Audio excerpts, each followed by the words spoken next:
Olá, seja bem-vindo! Começa agora o programa Novo Mundo com Vida. Eu sou a Bianca Palharim e vou estar com você aqui nesta edição do programa que vai ao ar toda semana. E toda semana temos convidados mais que especiais, levando para você especialmente aí que está em busca de notícia verdadeira, de orientação precisa e principalmente uma informação com credibilidade. E tudo isso de um jeito científico e humano. Cada programa tem a sua exibição às quintas-feiras, 5 horas da tarde, com reprises que vão ao ar nas sextas, sábados e domingos. E hoje aqui no nosso programa teremos atrações mais que especiais, você vai achar muito interessante. É o nosso programa Novo Mundo com Vida, onde você encontra e se atualiza com informações sobre saúde mental, sobre a dependência química e além de diversos temas relacionados. Programa Novo Mundo com Vida está no ar.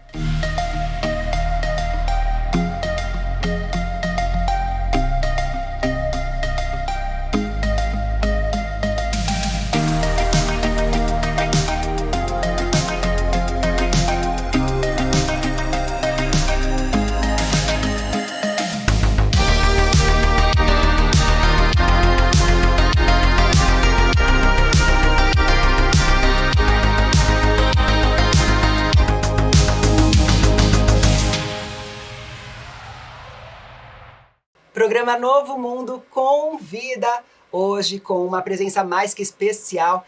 E nossa programação de hoje vai te levar essas informações transformadoras que vão abrir sua mente para você também saber o que fazer, como fazer, até mesmo o que dizer em alguns momentos.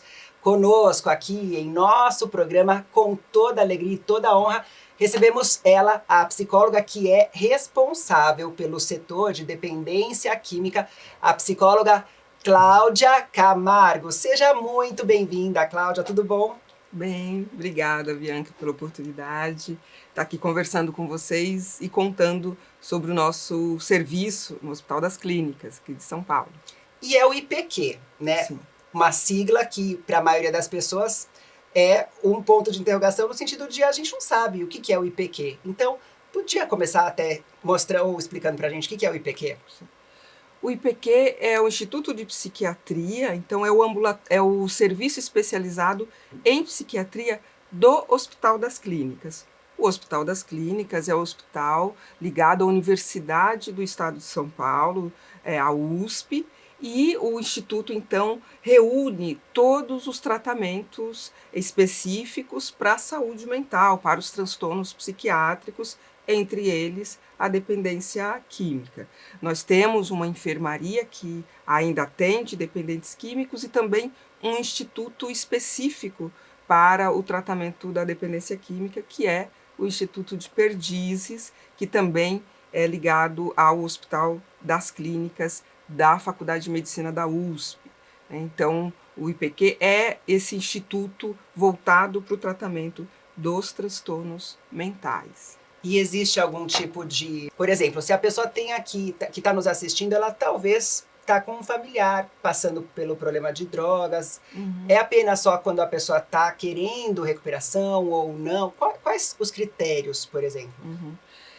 O Instituto de Psiquiatria fica dentro, então, de um hospital é um hospital psiquiátrico, e no hospital os atendimentos são para alta complexidade, para casos muito difíceis. Então, para o Sistema Único de Saúde, o caminho habitual é a Unidade Básica de Saúde do Bairro, ou CAPS, que no caso da doença mental são serviços da rede pública em que as pessoas podem acessar primariamente. Então, se o familiar está com a pessoa em sofrimento, com dependência de substâncias ou outro transtorno mental, primeiro ela chega no CAPS, né, que é o Centro de Atenção Psicossocial. Lá vai ter uma equipe pronta para receber e, havendo a necessidade de um serviço mais complexo, eles encaminham para o Hospital das Clínicas, no caso, o Instituto de Psiquiatria. Mas como que começou essa história na tua vida? Ou seja, como que você quis ajudar pessoas passando por esse tipo de problema? Eu conheci esse universo da dependência química ainda como aluna de psicologia. Então, há pouco mais de 2 décadas atrás, né, eu tinha, todos nós que fazemos psicologia, chega um momento que precisamos fazer os estágios, e eu conheci, então, a clínica das dependências químicas nesse momento do final da faculdade, que era a parte prática, e achei interessantíssimo, de fato, Bianca, muito sofrimento nesse contexto, e eu entendi que eu poderia contribuir para diminuir o sofrimento dessas pessoas, tanto dos pacientes quanto dos familiares. Desde então, eu continuo me aperfeiçoando, estudando e me dedicando exclusivamente para o cuidado dessa população. Qual você percebe hoje ser uma diferença do que você viveu ali nos teus anos, né, iniciando esse trabalho, até mesmo, de uma certa forma, desbravando alguns conceitos, alguns conhecimentos, no sentido do teu olhar pessoal, sabe? Teu olhar, claro que profissional, mas também um olhar pessoal, que eu vi que você é mãe também, né, de um jovem lindo, que fez recentemente aniversário. Então, tem toda essa carga, né? E que existe alguma forma de lidar hoje que não está sendo tão adequada, ou você acredita que está indo um bom caminho a psicologia no que diz respeito até à dependência química?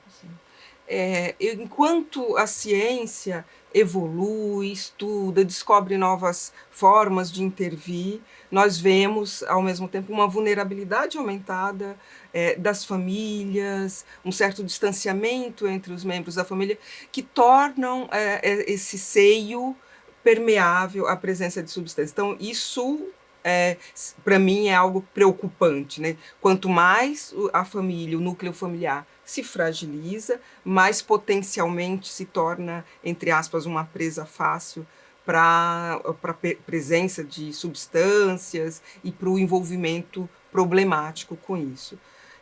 Com relação a tratamento e cuidados, a importância de olhar para o sujeito como sujeito único, com suas necessidades individualizadas, isso é importante, ou seja, não existe um tratamento que funcione para todas as pessoas. É importante que os espaços de tratamento olhem para o indivíduo como ser único, que tem necessidades específicas, e às vezes, quando a gente pensa num tratamento em larga escala, parece que o indivíduo acaba sendo muitas vezes ignorado, e aí todos recebem o mesmo tratamento, o mesmo protocolo, e muitas vezes não vai ser o melhor caminho, ou não vai ser tão benéfico assim. Então, hoje a gente fala da importância de se fazer um projeto terapêutico singular, individualizado, porque cada indivíduo tem necessidades específicas. Mesmo que a doença seja a mesma, para cada indivíduo vai atuar de uma forma diferente. Então, eu chamaria atenção, uma para os tratamentos que sejam realmente individualizados, e outra para que a gente possa cuidar preventivamente de uma família com laços mais fortalecidos, para que a gente possa proteger os nossos jovens. Você fez referência ao fato de eu ser mãe de um jovem de 16 anos, é verdade. Então, quanto é importante que os laços familiares estejam fortalecidos, que a educação seja transmitida de forma clara nessa fase precoce da vida, de modo a proteger o indivíduo de chegar até a substância.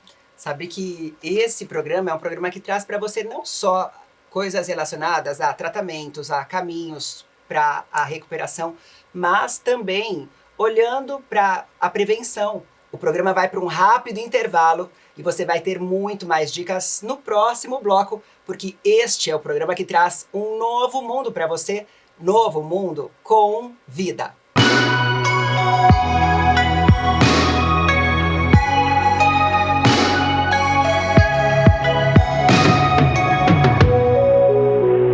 Como eu posso ajudar? O que está acontecendo? Me diga o seu nome, o nome do seu paciente.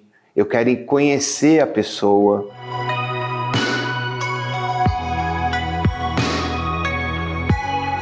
Nós estamos do lado da solução.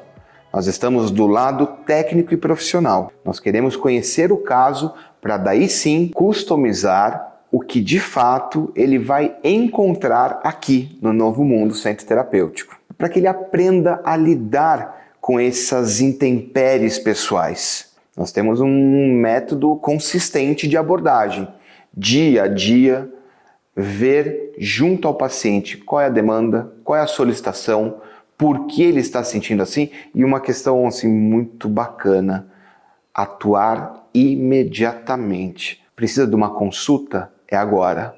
Precisa de uma intervenção? É agora. Então é importante deixar claro que nós estamos muito atentos a cada passo desse paciente. E, óbvio, com a reinserção social que nós oferecemos aqui, fica muito prático inserir o paciente em atividades que não o deixe em situação bucólica, que não o deixe em situação ociosa, que não o deixe em questões que vá prejudicar a rotina dele. Nós sempre estamos linkando ele em uma atividade de reinserção social.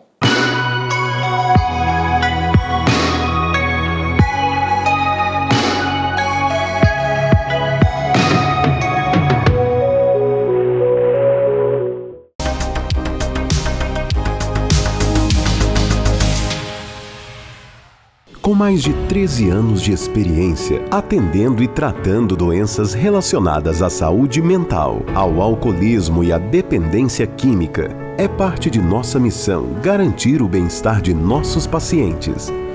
Estamos localizados na cidade de Cabreúva, em uma agradável e segura área arborizada. No Hospital Rumo Certo, temos a missão de salvar vidas e a vocação de ajudar a recomeçar.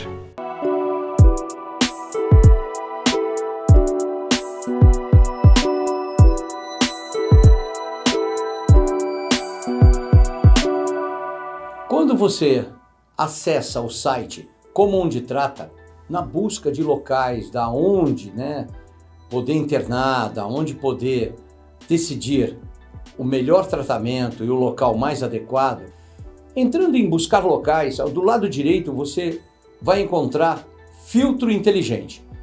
E tem várias opções, desde modelo de tratamento, que tipo de hotelaria que você prefere, se é quarto individual, duplo, a abordagem que você procura, faixa de preço, tudo isso vai facilitar na sua escolha adequada dentro do seu padrão, dentro daquilo que foi destinado para cuidar e tratar de uma pessoa que você ama muito, que é o seu parente que precisa de ajuda para a recuperação.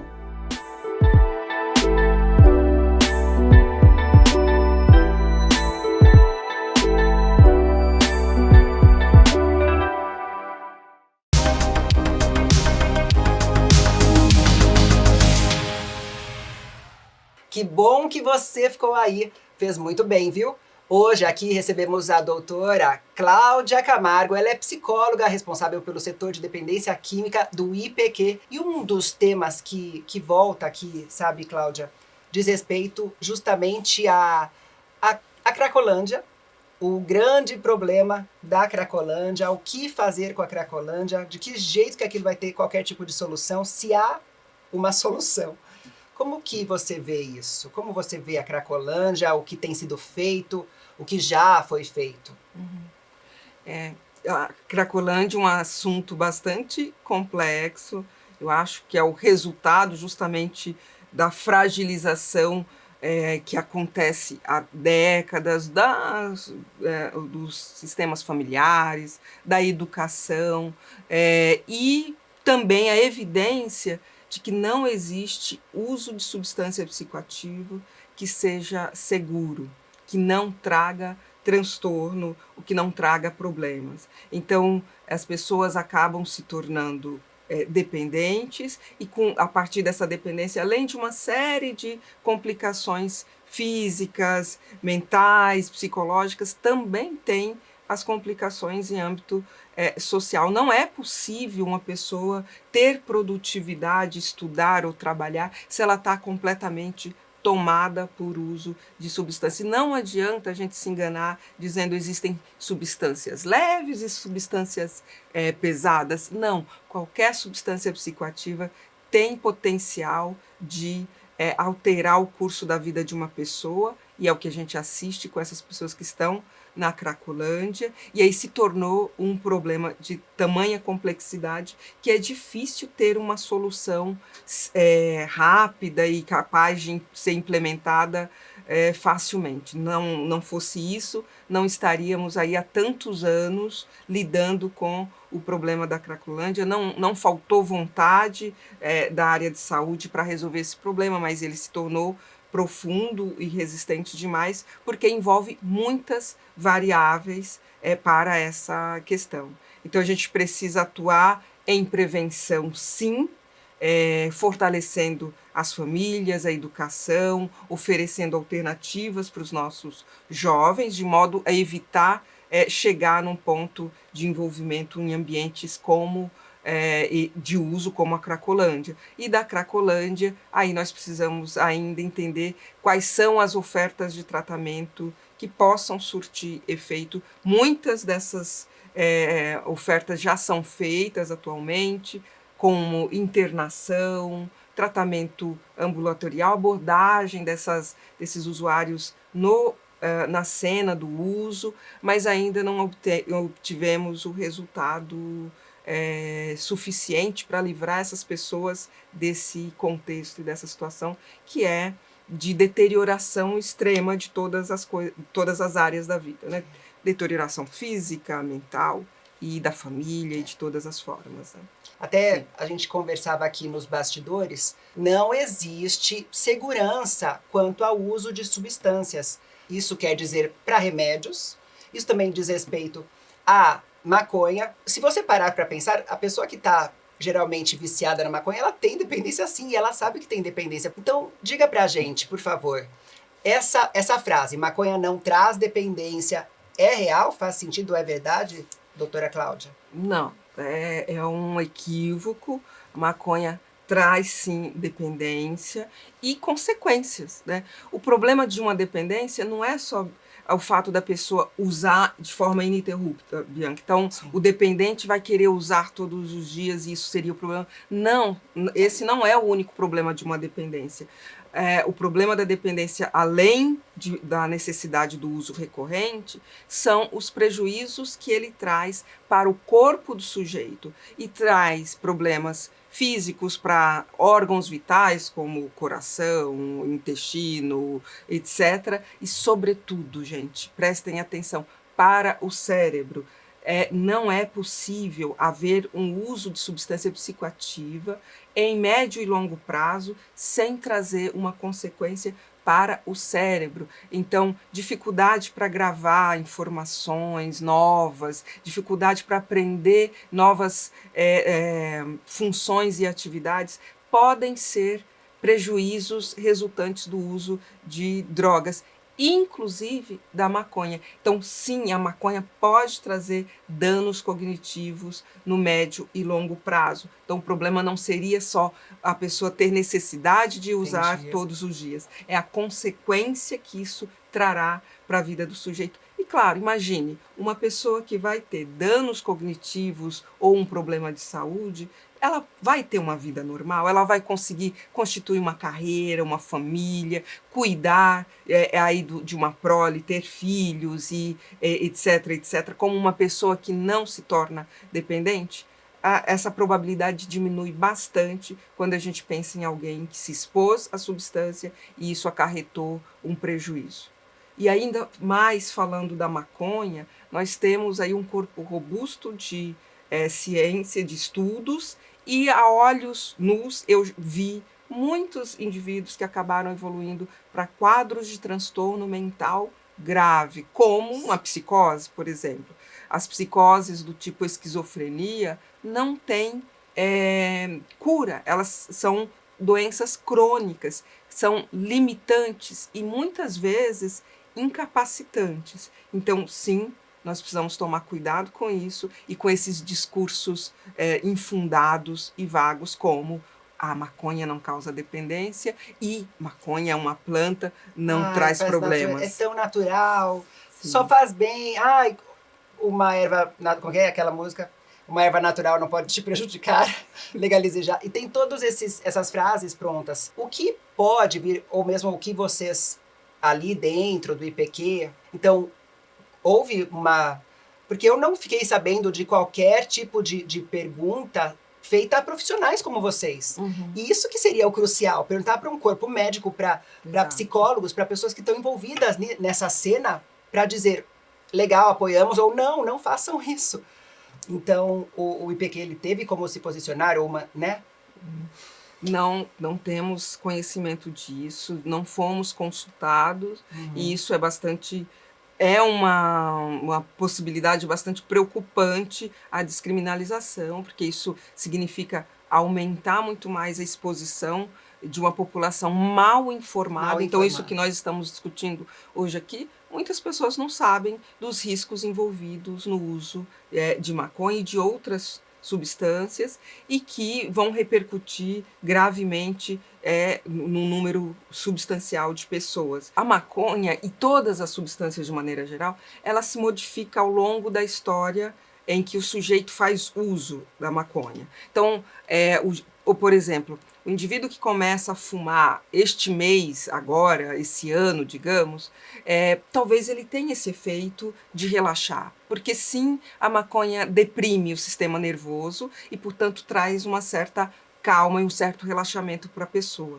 Entretanto, todas as drogas elas têm alteração de evolução à medida em que o tempo de uso vai sendo mantido. Então, a apresentação que nós temos no primeiro ano de uso da substância não é o mesmo que temos no 5º ano, no 10º ano e por aí vai. Então, podemos chegar, sim, nesse desfecho de comportamentos agressivos e violentos com a presença de maconha. Por quê? Porque, além de ser uma droga que deprime o sistema nervoso central, ela é uma droga que altera a percepção, é uma droga alucinógena.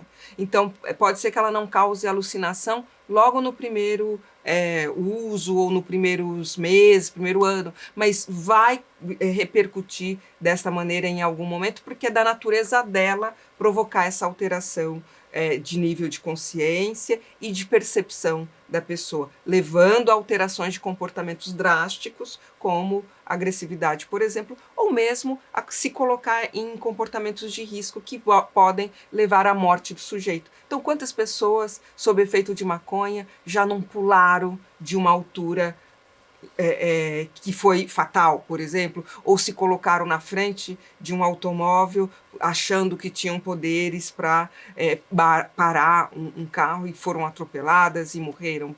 Por quê? Porque tem uma alteração do nível de consciência e da percepção da realidade e percepção através dos sentidos de maneira geral. Doutora Cláudia, até para casos reais tanto do lado ali, uma questão que por falta de uma boa vontade no caminho da recuperação houve a perda, né? Houve até chegar na tragédia, e outra situação em que fosse uma situação que trouxesse a esperança, alguém que conseguiu se recuperar, né? Uma família, de repente, que pôde se ressignificar ali naquela situação, se unir e ficar tudo bem. São 20 anos, não é isso? Então, eu imagino que existem diversas experiências desse tipo. Sim. Então, uma história... boa e uma ruim. Olha, gente, e para quem não entende a ameaça em que as drogas constituem de fato, lidar com morte é uma das partes mais dolorosas para nós, profissionais da saúde mental, né? Porque o cirurgião talvez ele já trabalhe com um risco de que o paciente possa não resistir uma cirurgia ali, mas nós estamos sempre acreditando e trabalhando com a possibilidade de vida.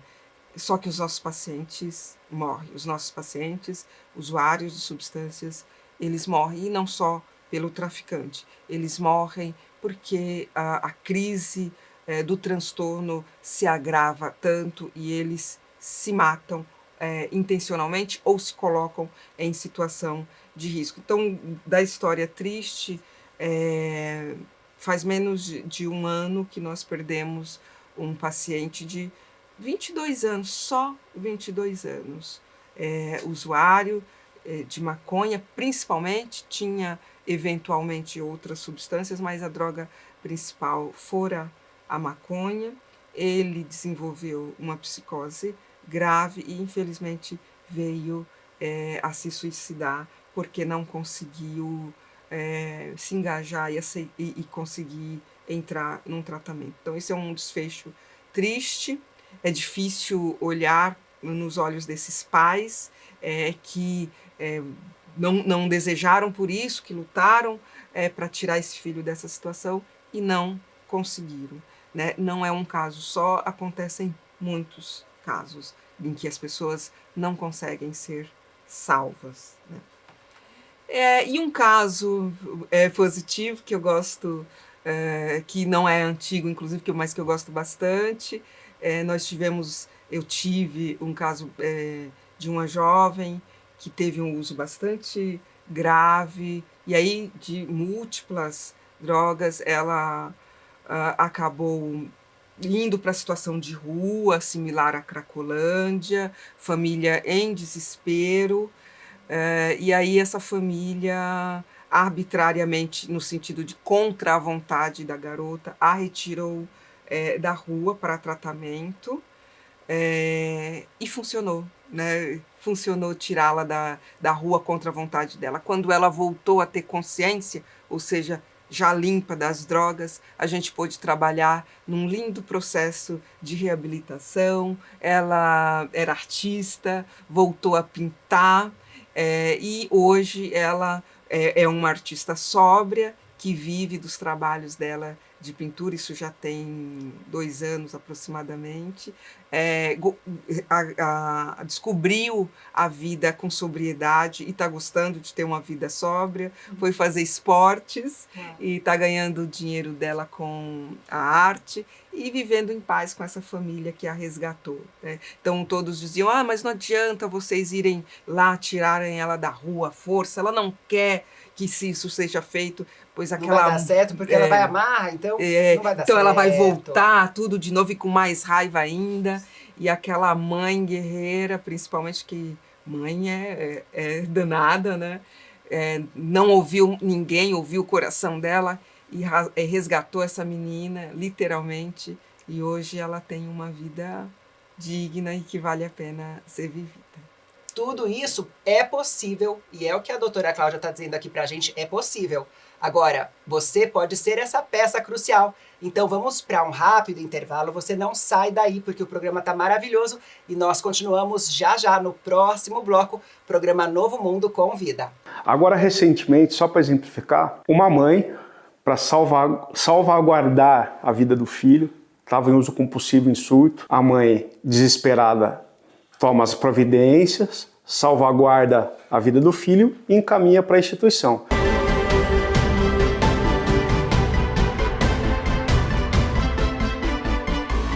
Numa situação dessa, no desespero da mãe, em busca de salvaguardar a vida do filho, ela toma todas as providências e encaminha para a instituição. A instituição, quando ele chega na instituição, ela é passada por uma triagem. Ali o médico decide sobre a internação. A mãe solicita a internação, que a lei determina, a lei autoriza ela a solicitar. Então ela está habilitada para tomar todo esse procedimento. Mas a internação é ato médico. Muitas das vezes passa batido. A família contrata, coloca e a pessoa já vai sendo internada dali para frente. Então, assim, todo esse mecanismo tem que ser regulado de acordo com a legislação, para que aquela internação involuntária seja legalizada, né, humanizada, e o dependente químico tenha a maior segurança possível dentro desse tratamento. Lembrando sempre, né, que a internação involuntária ela é no máximo 90 dias. Isso está determinado em lei. Há discussão sobre isso? Porque a internação é ato médico. Sendo ato médico, quem dá alta é médico. Outra coisa importante de a gente lembrar no ato da internação, principalmente para as empresas que trabalham com internação involuntária, elas devem comunicar ao Ministério Público em 72 horas da entrada do paciente nesse sistema de internação involuntária. Como também deve comunicar a saída do paciente após, no máximo, 90 dias. É lógico que o familiar, dentro de um contexto desse, numa dor dessa, ela não tem que ter conhecimento de tudo isso. Ela simplesmente quer levar o filho dela para um lugar seguro, ou o ente querido dela para um lugar seguro, né? Então, assim, preparar a equipe multidisciplinar, preparar os empresários, preparar a organização para que todo esse sistema funcione é muito importante. Por isso, sempre esteja calçado por um especialista.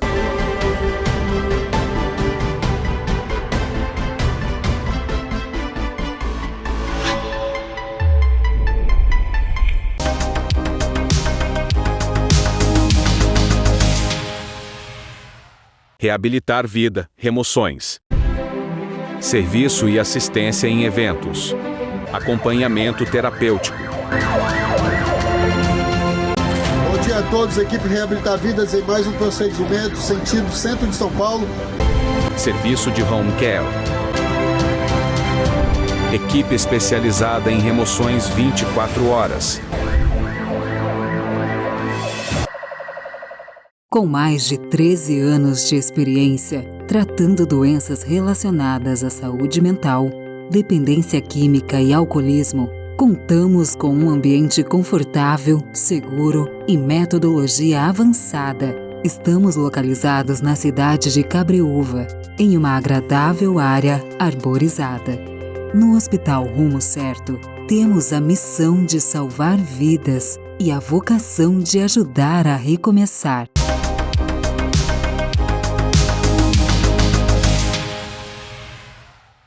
Estamos de volta com o programa Novo Mundo com Vida. Diante até de tantas emoções e de tantas particularidades de muitas e muitas famílias, como que é esse processo? Ou existe qualquer tipo de abordagem que é feita para o familiar? E como que é esse processo de despertar, de trazer esse pai ou essa mãe para falar, você também precisa disso, você também precisa de ajuda? Sim. De fato, a abordagem com a família é um ponto bem importante, porque usar ou não usar substância, em princípio, é uma escolha. E muitas famílias, muitos pais ficam muito incomodados porque seu filho, seu familiar escolheu, na cabecinha deles, fazer aquilo. E se eles não interrompem, não param de usar, é porque também não querem, partindo da premissa de que se trata de uma escolha. Acontece, Bianca, que quando a doença é instalada, a dependência química se instala, aí já não tem mais escolha. O sujeito passa a ser governado, entre aspas, pela doença, pela substância. Então, o nosso papel de profissionais da saúde é acolher esta família e orientar que a dependência caracteriza-se o sujeito ser controlado pela droga. Por isso que a gente fala de perda de controle da vida e do comportamento na doença da dependência química, porque realmente a pessoa perde o controle sobre si e a droga então passa a controlá-la. E a família precisa então ter esta clareza de que a droga está controlando o comportamento do seu filho, portanto, ou do seu marido, ou do seu irmão, e, portanto, ela precisa ter paciência para trazer de volta o seu familiar que está sob a mira ali da substância, né? Então, tradicionalmente, nós fazemos aconselhamentos, orientação para esses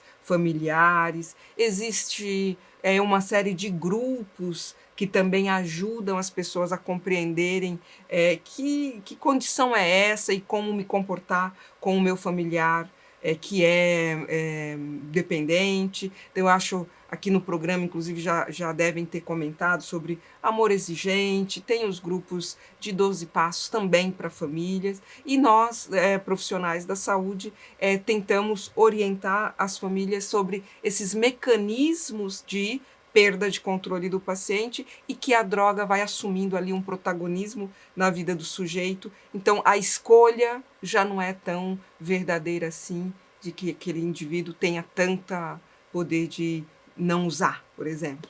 Existe alguma maneira, talvez, de ajudar o outro a enxergar como lidar, qual o melhor jeito de responder, ou, sabe? Quando está sendo, por exemplo, acusada, o que a pessoa diz? O que a pessoa pode falar ou fazer para ajudar o outro a... Vamos arregaçar as mangas e vamos tomar uma atitude, coisas assim, sabe?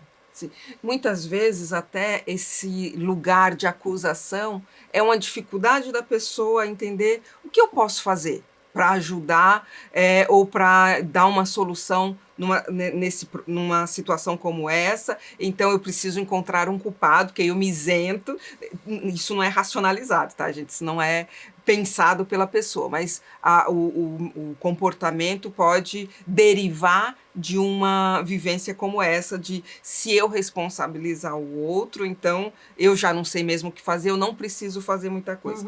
Então, recomendo que pare e escute as instruções do profissional para que você possa sair desse lugar que a gente chamaria de um lugar de negação e vá para a ação junto com os outros membros da família em busca de solução para aquele que está precisando, que é o dependente da substância. Né? Ele vai precisar de todo o apoio possível e se os membros ficarem se degladiando entre si, eles não vão conseguir ter forças e nem condição de ajudar aquele que precisa. Né? E, na verdade, não existe a culpa de alguém. Né? Existe aí possibilidade de ajudar e responsabilidades, sobretudo, do sujeito que está ali adoecido, vai precisar se responsabilizar também para sair daquele lugar, mas podemos deixar a culpa um pouco fora dessa discussão. Precisamos trabalhar de forma o mais breve possível, não deixe a situação se agravar demais. O que é se agravar demais? É que a pessoa vá tão fundo no uso de substâncias que perca capacidades de funcionamento, né? de ter uma vida cognitiva, de ajustar seus comportamentos. Enquanto a gente não tem uma deterioração tão profunda, tem esperança, sim, de reabilitação dessas pessoas. Elas têm muita vergonha, né, doutora, de falar disso. É algo assim que traz todo um peso social e uma vergonha. Até às vezes os próprios parentes, eles não sabem. E é algo que os familiares escondem. Exemplo, esconder que o filho está usando droga, porque é uma vergonha. O que vão pensar de mim? Vão pensar que eu sou uma péssima mãe? Vão pensar que a nossa família é uma porcaria de família? Existe talvez um órgão, ou mesmo o IPQ, ele tem algum tipo de atendimento para as pessoas, uma linha, um e-mail, coisa assim? No IPQ, especificamente, nós não temos uma linha constante. Nós temos, inclusive, no IPQ, um evento anual, que chama-se IPQ Portas Abertas. Se você pesquisar na internet, você vai ver. Inclusive, acontece agora no mês de setembro. Então, todo mês de setembro de todos os anos, tem um evento que é aberto à comunidade, e aí as pessoas que querem saber mais sobre todos os assuntos de saúde, de doença mental, inclusive a dependência de substâncias, vai, assiste palestras e recebe orientações. Existe também aqui para o nosso país a Associação Brasileira de Estudos para Álcool e Drogas, que é a ABAD, é a sigla, abead.org.br. Lá tem uma série de informações sobre as questões relacionadas ao uso de substâncias e dicas de locais de tratamento. Fora isso, os CAPs, que são serviços ligados às prefeituras e estão no país inteiro, tem sempre um funcionário à disposição para receber e orientar famílias e pessoas que queiram saber sobre o tratamento em álcool e drogas, ou pelo telefone ou pessoalmente. E é tão interessante porque o pessoal fala assim, só muda muitas vezes o endereço, porque são histórias que se assemelham quanto às emoções, às decepções, às frustrações. Então, mas essa pessoa também sente ela sabe o que eu estou sentindo. Isso é uma virada também, né, doutora? Sim. Não, e ajuda a tirar aquele peso que a pessoa sente ali de eu não vou conseguir sair dessa situação, eu fracassei como mãe, eu fracassei como pai. Não, ela consegue ter esperança e renovar aí a energia e as forças para continuar lutando. Isso é importantíssimo, é também um dos nortes aqui do nosso programa Novo Mundo com Vida. E olha, eu continuaria aqui nesse bate-papo por horas, tão edificante, tão agradável, só que nosso tempo já vai chegando ao final, então eu quero te agradecer, doutora Cláudia, foi maravilhoso tê-la conosco, por favor, volte mais vezes, uma honra muito grande tê-la aqui conosco. E parabéns por seu trabalho, por sua jornada, por sua luta. Eu queria te pedir para deixar uma mensagem, um recado para o nosso telespectador. Agradeço, Bianca. Peço, então, que vocês estejam atentos, não negligenciem de jeito nenhum o uso de substâncias. Como eu disse lá de início, não existe um uso de substância psicoativa que seja seguro. E também não existe um problema que não tenha solução. Então, se você está sofrendo com um familiar com o uso de substâncias que já está trazendo dor e sofrimento, não perca a esperança, peça ajuda. É possível mudar essa história e é possível ter dias melhores, sim. Também agradeço a você, nosso querido telespectador, pela sua audiência, pelo seu carinho. Não deixe de compartilhar, de postar nas suas redes sociais e espalhar essa mensagem. A mensagem de que existe, sim, recuperação e de que a clareza e também informação séria, informação responsável, faz toda a diferença. Obrigada, fica com Deus, super abraço. Tchau, tchau.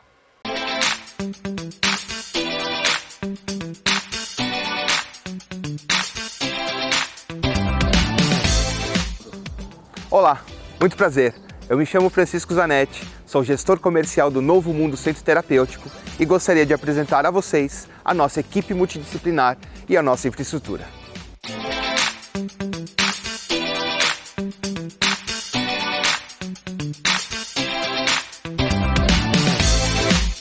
Eu sou Ana Lisboa, Master Coach de Vida e Carreira, consultora de RH e especialista em empregabilidade. Eu estou aqui para falar do Novo Mundo Centro Terapêutico. Aqui eu componho a equipe ajudando os nossos clientes a integrar a vida profissional à vida pessoal. Olá, eu sou a Arnandra Bill, enfermeira pós-graduada em saúde mental e trabalho no Novo Mundo Centro Terapêutico. Meu nome é Marília Alckmin e eu sou psicóloga pós-graduada em dependência química.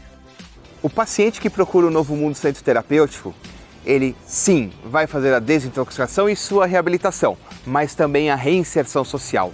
Seu home office, atividades externas acompanhados por profissional qualificado e especializado. Olá, sou Daiana Camargo, professora do Estúdio Priscila Gonçalves, parceria com o Novo Mundo Centro Terapêutico. Sou Fabiana Roldan, trabalho no Novo Mundo Centro Terapêutico, desenvolvo o papel de concierge, atendendo todas as demandas dos nossos pacientes e familiares. Meu nome é Claudiano Pelisson, sou diretor-geral aqui do Novo Mundo Centro Terapêutico e nós desenvolvemos e aplicamos uma metodologia inovadora e exclusiva. Nós temos como base os princípios da individualidade e da interação social. Nós não acreditamos que o isolamento social seja produtivo para o tratamento. Meu nome é Frederico de Martins Silva, sou psiquiatra, integrante da equipe multidisciplinar do Novo Mundo Centro Terapêutico. Meu trabalho é acolher os pacientes prejudicados pelo uso abusivo de substâncias e apresentar meios e formas para o desenvolvimento pessoal e sua reabilitação. Eu sou a Graciela Fraga, nutricionista, pós-graduada em Nutrição Clínica Funcional e componho o quadro multidisciplinar da Novo Mundo Centro Terapêutico. Agora você já conhece o Novo Mundo Centro Terapêutico. Um novo conceito em tratamento, uma nova maneira de viver, mais tecnológico, com uma visão diferente do mundo.